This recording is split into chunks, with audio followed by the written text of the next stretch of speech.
Good afternoon, y'all. It is a very cloudy day today and it is raining. It's a very light rain, but it's dark. It's almost 3 o'clock and it looks like it's almost sunset. Well, today I wanted to share with you a book that I absolutely love. I read it 7 or 8, maybe 10 years ago, and I think of it quite often.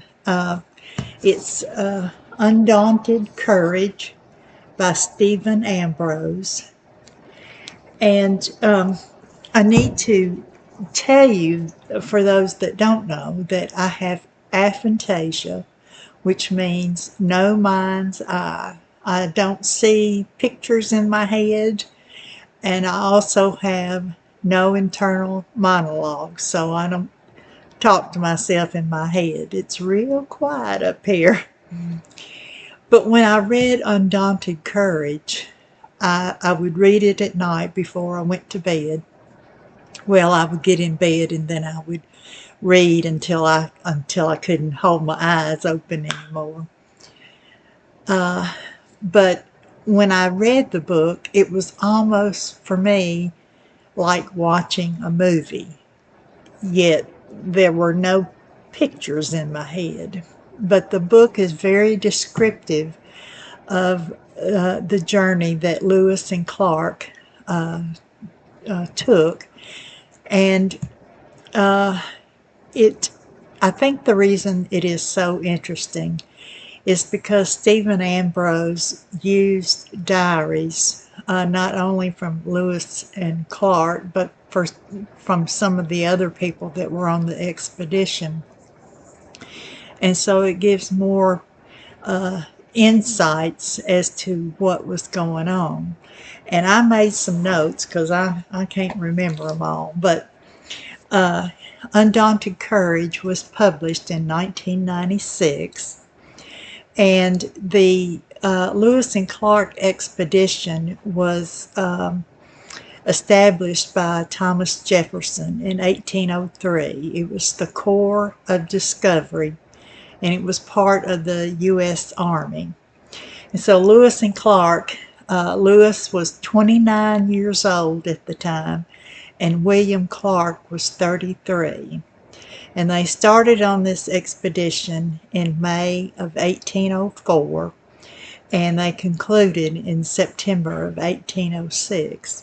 And you have to remember now that when they started this expedition, that not that many people had been on the interior of America. Of course, you had your native tribes that lived all over the United States, and there were French who had entered into the Louisiana Territory, and so there were some other people who had entered the interior of America, although not all of it.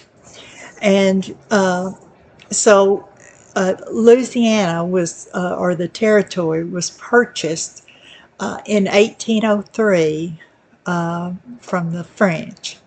So Jefferson wanted an expedition to go and search for a water route to the Pacific Ocean, and he wanted them to explore the Louisiana Purchase that the United States had purchased, and to establish trade with native tribes, and to document the geography, the plants, and the animals. And the one thing he told them was, don't worry about bringing back silver and gold, because there was no way to get it back. Steamboats were not around at the time. The first was in 1787. A man named John Fitch had made a trial up in New York, I think on the Hudson River, and it was Robert Fulton who made a boat that was able to travel on the lower Mississippi, and that was like 1811. So at the time that the expedition started, there was really no way of bringing back, silver or gold. So they get started out on this expedition, and I it was, I like to compare it to men going to the moon. I mean, it was just, they didn't know what was out there. Every step they took was new. They found new plants and animals, and of course they had to, make notes of where they traveled and all that.